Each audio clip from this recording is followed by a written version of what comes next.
As you all know, we are Hi, here. Dr. Terry. Hello. How are you doing, Paul? Good? Looking good? We have a couple people here we're here to celebrate. So if you don't know them, there are a couple people here. They made a book thing. It's over there. There's a pile of them. Go grab one of them. So. There's one for everyone. There's one for everyone. Look at our beautiful models. Look at that. Wait. You don't want to leave here with books. Yes. Sign all of them to see what access right now.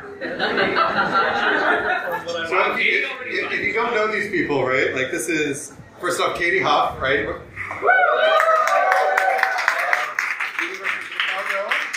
University of Wisconsin, and now here at Cal. She is your resident expert on the nuclear fuel cycle. She does cyclists and PyRK? PERC? Yeah, that's right. I like PERC better. Yeah. You do PERC? THW, software carpentry, SciPy. She is so powerful, she once stopped a nuclear reaction just by looking at it sideways. So don't mess with her. She's amazing. Anthony Skopatz, chief computational dabbler. He's done all the things, right? Cross-stress, cross-stress. Zonch? Is that Conch? Conch? How do you get that? High tables, high, and he is most famous for the syntax highlighting in Nano. Not anymore. Not anymore? Conch is more popular. That's true. He's involved in NumFocus, he's involved in SciPy, he is an amazing podcaster, but that's sort of on DL these days. He knows about high energy density physics, the nuclear fuel cycle as well, and all kinds of amazing things. He's able to receive sustenance straight from GitHub. When he's feeling like tired, I know, bad joke. He just opens up, sees his pull requests, and immediately he's fed and is rested. It's amazing. That's hilarious. So, that's true. Please give a hand to these people.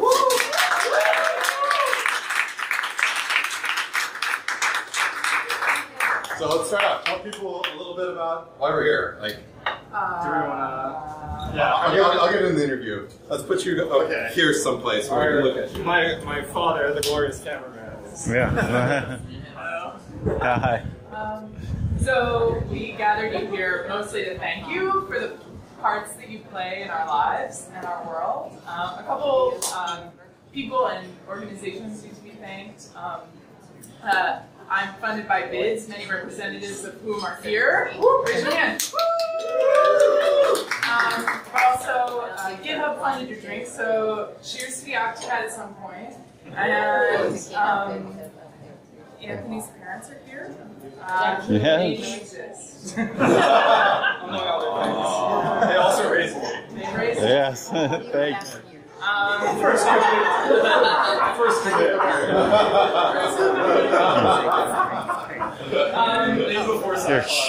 And most important of these attendees, Fernando Perez wrote something super nice on the back of our book that we didn't deserve, but we were incredibly proud to have on the back of our book. So when you take one, thank you.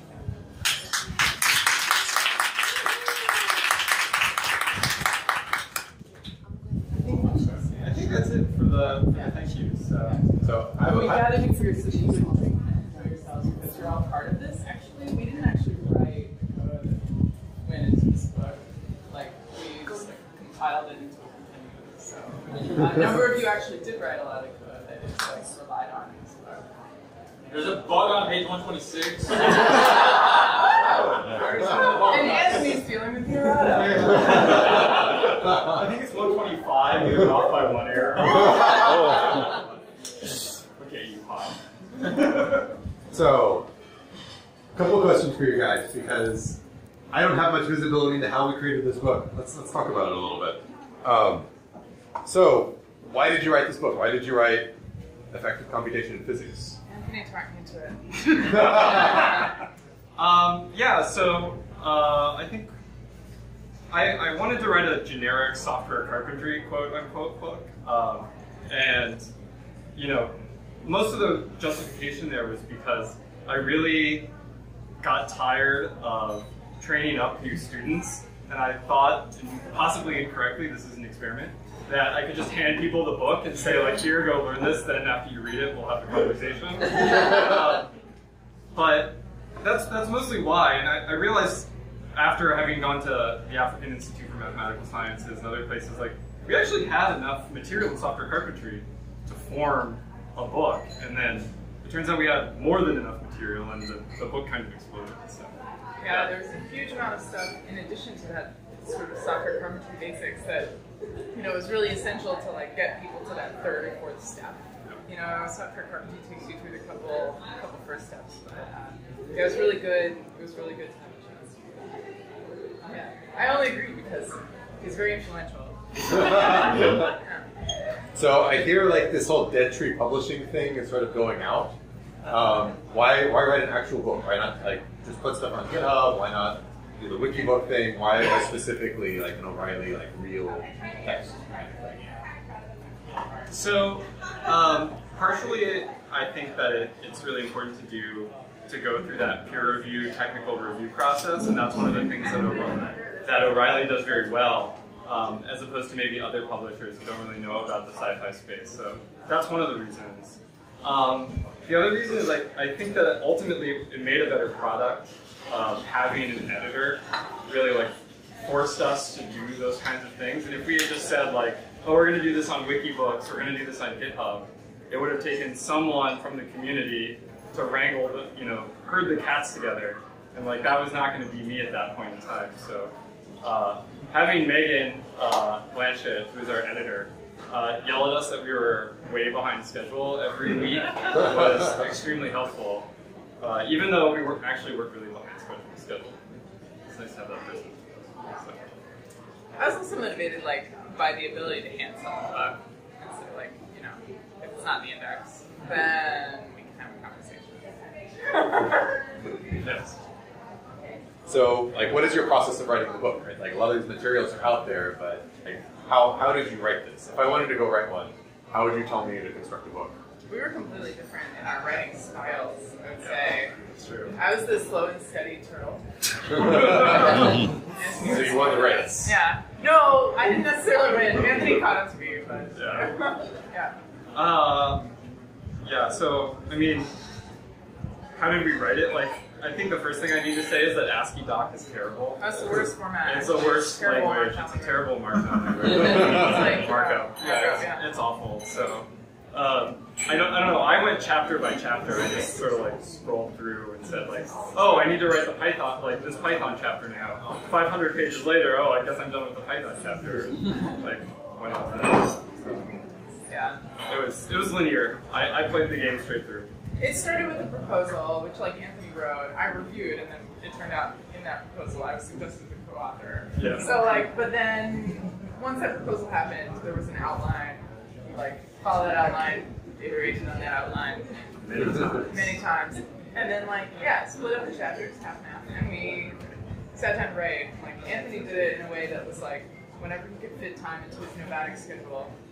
And I sat at Peak across the street every morning from 8 a.m. to 10 a.m. And I wrote things that I do.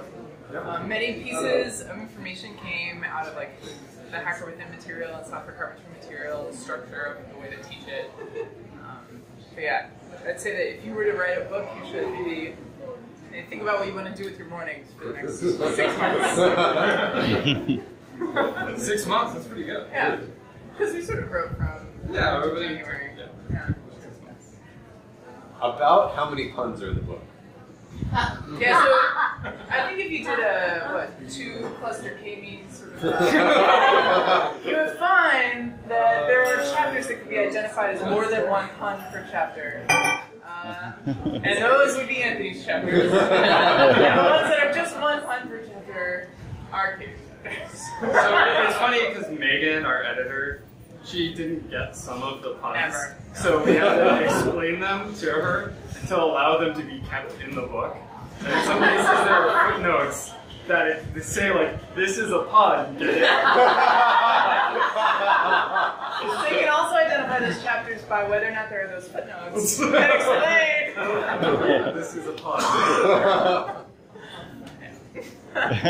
So is another one? You're just going to go do another one? Another book? Not in the foreseeable future. Right. Biz is creating a book on reproducibility that I'm going to force to be a chapter writer on. Okay. So what are you doing instead? with all your copious free time, what are you doing now? Anthony's going to be a professor.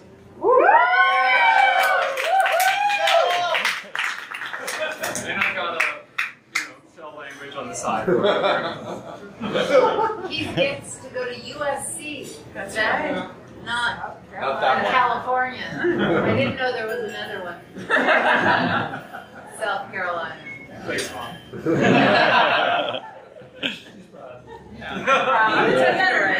Other actual journal articles. Oh, nice. To be a real Actually, like academic. real I academic? know. That's amazing. Sorry. Fight the good fight. I'm not alone. I have team members, friends. Awesome.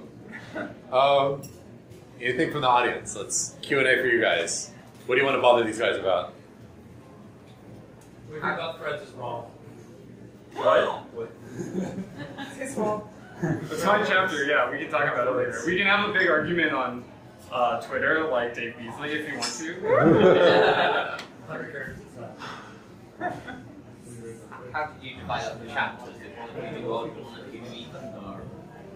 No, we had a spreadsheet, and some of the chapters were attractive to both of us, and some of the chapters were not attractive to either of us. And Did you edit each of the chapters? we read each of the chapters. There were some edits back and forth. We tried to give each other some cool space because we had two other sets of editing. Right. So like we had a technical editing session. So like actually none of them are here right now, I don't think, but. We had 4 technical editors basically, and those people all gave us edits. But then we also had like our actual editor who gave us like structure edits, and the type copy editor who gave us told us where to put commas. Yeah, the editing process took as long as the writing process. Yeah. Easily. So we read each of the chapters and made like very big level comments to try not to be. Did you try fussy. to use like the same examples of one's poster chapters? So we tried to make the chapters like self-contained. Okay. With the story in many of the chapters. So that they like. Okay. Who wrote the best chapter? Katie, obviously. Wait, what's the best chapter? What do you think? I haven't read it yet. You have We kind of both read the testing chapter. We both read the testing chapter. Actually, Yeah, which that's is definitely the best one. Possibly the most important chapter. Crazy. So the exercises in the book, you have them somewhere online? They're on GitHub. They're on GitHub CC0. There's the URL. It's just github.com/physics-code/examples. Examples. Yeah. So would you recommend this book and exercises as a post-workshop strategy for learning? Even more than that, we strongly recommend using this book as a course. So every scientific discipline in their domain has like the intro to computing in nuclear engineering, physics, chemistry, bio, whatever. Like this book would be a great course for that. So as a follow-up question, Anthony, when are you teaching that course at USC? Not next semester. But who knows when? Soon. Python 2 or 3?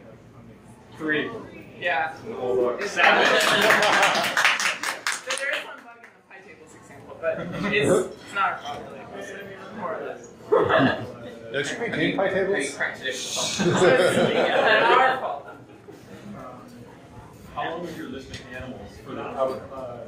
So we actually didn't get to choose the cover. Oh. So fun fact about O'Reilly, they choose the cover for you based on what they understand about your abstract. If you are super fancy, you might present a proposal to them saying like, our book is about spiders, or like whatever, and they'll be like, okay, fine, it's very close related to spiders. So this actually happened. So there's a book about testing in Python, and they didn't want to put a goat on the cover. And the author of that book, if you know anything about testing in Python, it's very goat-centric. So for whatever reason, Those so crazy kids. they petitioned the community to prove to O'Reilly that goats were an integral part of it. And there was a goat on that cover. Yeah. But it took a lot. There's So like your a story, involved. story of how you got squid? No, they just assigned us a squid. Yeah, and there's now like a channel through which you can ask, like, why squid? However, I would like to point out, this is an incredible animal. It's an awesome animal. Actually, I feel really excited about our animal. It has an organ on its back that contains other bacteria. It's like a symbiotic relationship, and when it has like emotions, the hormones in its back change. It's not emotion. We've got a biologist. So biologists have emotions.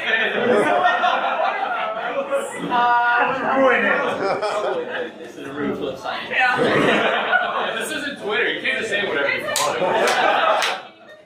So the hormones or something in its back change, and they respond. These bacteria bioluminescently. So they glow when they're So unhappy. it glows when it's got When it's fear. excitable. Yeah. See, if they come up with a little some backstory. That's right. But like the patterns change based on its weird squid state. In case you need a scale, it's like between 1 and 8 centimeters. So ours is the super squid. It's a tiny squid. See, we need to come up with a little some backstory as to like where the squid came from. We have no idea. Yeah. That can be user You can contributed. make that. Except for I private. think you have a story about why the squid is perfect for this book. Yeet and up the merge. So what is there in the book that you would like to change or do next that you didn't quite get to? So, you know, it's funny that you asked this question, but like, you know, probably the thing that bugs me most is the need for people to say that the book is useful for people other than physicists. And I said that. Fernando himself said this, and was possibly one of the earliest people to say this, though. We said it also. It is important to note that, like, it is actually really useful to people outside of physics. Some of the chapters in the book are very focused on people who deal only with big matrices of floats. And so there are chapters in the book that if you're, you know, a biologist, social scientist, you might just ignore. But otherwise, it is a very interdisciplinary book. And so that's maybe the thing that I would change. Title. And so if you were to, if I were to hope for a future, then like hopefully someone would Physics. Yes. I would also say that there was some content that was cut out at the like at the chapter when we were just deciding chapter names level. In particular, we don't have a SymPy chapter, and I think that that's really important to do computer algebra systems, and you know that's an integral part of kind of what we do and as a community, and that's not in this book for space reasons. The book was supposed to be 250 to 300 pages long. It is 550 pages. we push that line. So that's something that I would like to add. And you know, the ecosystem's going to evolve in the future, so who knows where it's going to be. And we got a lot of pushback against, and Katie will say this, we got a lot of pushback against including Docker in the book, but like, I felt that was really important to have, so it's in there. And to keep that in there might be a fight in the future, but yeah, it's important. Do you think you will do like a second edition in a couple of years after GUIs have changed and you need to re-explain stuff? I hope so. Yeah. And certainly we'll have to. The question is like, will we have a chance to? And I suspect we will make that in our lives. Yep. It's up to O'Reilly in some sense too, because so this is the thing to understand that most people might not know is that this is an experiment, quote unquote, by O'Reilly to push into the scientific space. So if you want to see more books like this in other scientific spheres, this one has to be at least moderately successful, I think. That's kind of the story we were told, and I'm not sure we're supposed to tell that, but whatever. So how can we help you? Buy the book. Well, you that's have not to buy them Yeah, no, because they're all sitting there. But like, you know, hand one to your colleagues or whatever. And say, like, How many cents do you get per sale? 250.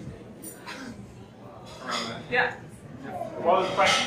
How many cents do we get per sale? Yeah. And, Cents. Yeah. In U.S. American cents. Yeah. Yeah. No. Yeah. I would have used a different unit as my basis, but But yeah, you all must leave here with one of the books on this. They're all signed. If you want a special note, you can talk to us. We haven't been.